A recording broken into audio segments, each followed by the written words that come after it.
प्रश्न नंबर जो 14 देख रहे हैं ना, इसमें हिंदी की लिंग व्यवस्था यानी कि जो लिंग संरचना होता है के बारे में हम लोग तुलनात्मक स्थिति देखेंगे, यानी कि उस पर तुलना करेंगे। अब का प्रश्न अगर हिंदी की लिंग व्यवस्था के बारे में टिप्पणी करना होगा तो भी ये क्वेश्चन इंपॉर्टेंट हो जाएगा, या उसके बारे में प्रकार बताना है तो भी हो जाएगा। तो हम लोग देखते हैं लिंग व्यवस्था क्या होता है। तो इसका उत्तर आप इस तरह से स्टार्ट कर सकते हैं कि लिंग व्यवस्था से साधारणतः किसी व्यक्ति, वस्तु, घटना आदि की जो लिंग निर्धारण होता है, जैसे पुरुष, स्त्री या अन्य दोनों के बीच संबंधित समस्याओं को समझा जाता है। इस संदर्भ में पंडित कामता प्रसाद गुरु के द्वारा लिंग जो है पर विचार करने, मतलब व्याकरण का एक महत्वपूर्ण स्थान है। तो यहाँ पे देख सकते हैं कि जो लिंग निर्धारण के बारे में जो कामता प्रसाद गुरु है, उनका एक व्याकरण पुस्तक भी आता है, ठीक है, जो हिंदी के व्याकरण पुस्तक में बहुत अच्छा है और उसमें काफ़ी डिटेल्स में भी बताया गया है ठीक ठाक से।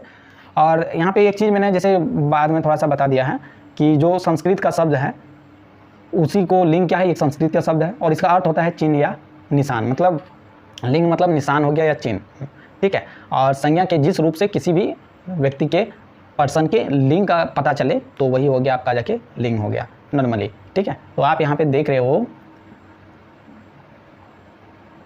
नर या मादा का बोध हो तो वही लिंग हो गया।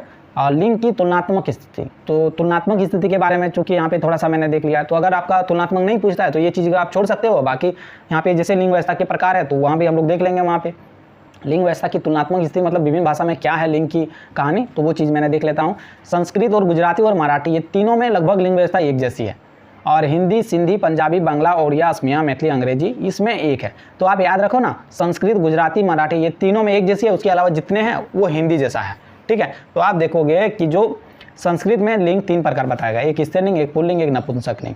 स्त्रीलिंग में जैसे लड़की वाला बात होता है सीता गीता, पुल्लिंग में लड़का वाला होता है राम श्याम, नपुंसक में दोनों के बीच में जो आता है उसको जैसे कि छात्र हो गया, शिक्षक हो गया, जिससे मतलब लिंग के बारे में पता नहीं चलता, यानी कि दोनों लिंग जिसमें समाया हो उसको नपुंसक लिंग कहते हैं। अब जो यहाँ पे आप देख रहे हैं कि जो हिंदी और सिंधी हो गया, पंजाबी हो गया, बांग्ला हो गया, उड़िया हो गया, असमिया हो गया, चिली हो गया, मैथिली हो गया, अंग्रेजी हो गया, इस सब में लिंग व्यवस्था 2 है, एक स्त्रीलिंग एक पुल्लिंग, यानी या तो लड़का होगा या तो लड़की होगा, यानी कि यहाँ पे नपुंसक लिंग का कोई व्यवस्था नहीं देखने को मिलता है, ठीक है। तो एक चीज़ आपने गौर किया होगा कि हिंदी में कहीं ना कहीं सरल होते गया है, ठीक है। संस्कृत में जो थोड़ा सा जैसे बोलता है ना कि भाषा दिन के दिन अपनी सरलता की ओर जाता है, उसमें कुछ न कठिनाइयाँ था, वो धीरे धीरे दिन के दिन उसमें अब अच्छाई या मतलब उसको सरल बनाया जा रहा है और बनते जा रहा है ऑटोमेटिक। तो वो चीज़ आप देख रहे हैं कि किस तरह 3 था तो अब 2 लिंग हो गया, जिससे लोगों को भी परेशानी अब कम होगा। हिंदी में लिंग पहचान के नियम, तो यहाँ पे लिंग व्यवस्था के बारे में हम लोग जान रहे हैं तो पहचान के नियम भी कुछ आप देख लीजिए।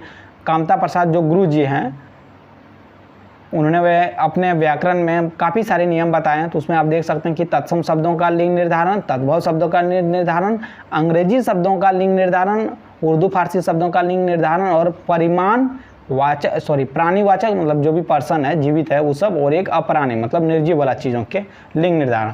तो इनके लिए अलग अलग रूल बताया गया है कामता प्रसाद गुरुजी ने अपने व्याकरण में, तो उनको रेफरेंस में मैंने यहाँ पे लिया है। तो आप देख सकते हो कि हिंदी में 2 लिंग है, क्योंकि हिंदी के बारे में हम लोग देख रहे हैं, टिप्पणी कर रहे हैं या जो भी कर रहे हैं, तो यहाँ पे हिंदी के बारे में आप देखोगे कि पुल्लिंग स्त्रीलिंग 2 है। हिंदी की लिंग संरचना निश्चित तार्किक नियमों पर आधारित न होकर लोक प्रचलित सरलीकरण से विकसित हुई है। जैसे मैंने बताया कि संस्कृत में निश्चित तार्किक नियम कह सकते हो कि वो, लेकिन जो हिंदी में ये सरल भाषा की ओर गया। तब प्रायः 9 प्रत्यय पर आधारित शब्द स्त्रीलिंग होते थे जबकि शेष पुल्लिंग होते, मतलब बोलता था कि 9 प्रत्यय होता था, उसी के आधार पर हम लोग स्त्रीलिंग शब्द बना देते थे और बाकी जो भी शब्द होता था उसको पुल्लिंग होता था, ठीक है। तो यहाँ पे आप देखोगे कि जो तत्सम प्रत्यय है, ठीक है, जो यहाँ पे 9 प्रत्यय के बारे में बताया ना, तो वो सारा प्रत्यय है। तो आप देखोगे कि तत्सम प्रत्यय में एक स्त्रीलिंग और एक पुल्लिंग वाला तत्सम प्रत्यय है। 2 प्रकार के प्रत्यय, स्त्रीलिंग के बारे में बोध कराएगा वो पढ़ता है, वो एक पुल्लिंग के बारे में। तो आप देखोगे कि त्र जो होता है, त्र हो गया, जैसे त्र जो है प्रत्यय ये लास्ट में लगेगा, लेकिन ये पुल्लिंग, जैसे चित्र हो गया, पात्र हो गया, क्षेत्र हो गया। अगर आपको स्त्रीलिंग पुल्लिंग में काफ़ी परेशानी होता है तो ये वीडियो काफ़ी आपको हेल्पफुल होने वाला है। इसके बाद से आप हिंदी बोलने में भी आप शुद्धता करोगे, ठीक है। त्र जो है चित्र, पात्र, क्षेत्र, ये सारे जो हैं आप जानते हैं कि ये संस्कृत के भी शब्द है, ठीक है। क्यों? क्योंकि देखिए त्र जिसमें भी लगा हुआ रहता है वो तत्सम शब्द ही कहलाता है। ठीक है, तो चित्र है, पात्र है, क्षेत्र, ये सारा इस पुल्लिंग शब्द है, पुल्लिंग शब्द। और न है और न, जैसे पालन हो गया, हरण हो गया, ये सारा किया है आपका तत्सम प्रत्यय है, न में जुड़कर तत्सम शब्द बन गया है। और जो ज है, जैसे जलज हो गया, पिंडज हो गया, ये सारा भी आपका पुल्लिंग शब्द है। और तव हो गया, तय हो गया, द हो गया, य हो गया, जैसे सतीत्व हो गया, नृत्य हो गया, गौरव हो गया, माधुर्य हो गया, ममत्व हो गया, ये सारी चीज़ें जो हो गया आपका तत्सम प्रत्यय लगा है इसमें, और ये पुल्लिंग शब्द है, तत्सम पुल्लिंग शब्द। ठीक है, आई होप आपको समझ में आ रहा होगा। और थोड़े थोड़े बीच बीच में जाके वीडियो को भी शेयर भी कर दीजिएगा।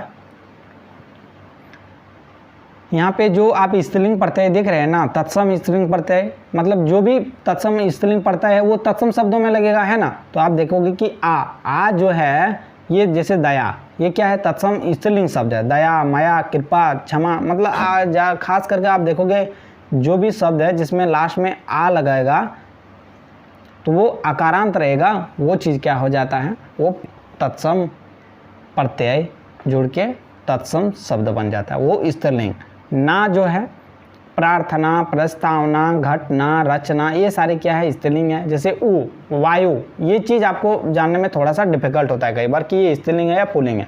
तो वो से आप देखोगे वो अगर लग गया तो वो क्या हो गया, स्त्रीलिंग हो जाता है। और ये कौन सा स्त्रीलिंग होगा, तत्सम शब्द वाला स्त्रीलिंग। वायु, रेणु, मृत्यु, ऋतु और क्या है, वस्तु, ये सारी चीज़ें जो है वो आपका तत्सम स्त्रीलिंग शब्द है। और ता अगर लग जाए तो नम्रता, सुंदरता, प्रभुता, जड़ता, ये सारे शब्द भी आपको जो है स्त्रीलिंग शब्द है। और ता जुड़ने से जो है स्त्रीलिंग जो है तत्सम शब्द बन गया है। ईमा देखेंगे, जैसे ईमा लास्ट में लग गया, ये भी प्रत्यय है। और महिमा, लालिमा, गरिमा, ये सारी चीज़ें भी आपको देखने को मिलेगा। और यहाँ पे आप देखेंगे कि जो ई है, यानी कि इकारांत जितने भी शब्द हैं वो संस्कृत के तत्सम शब्द हैं। और निधि हो गया, विधि हो गया, रुचि हो गया, परिधि हो गया, ये सारे शब्द जो हैं आपका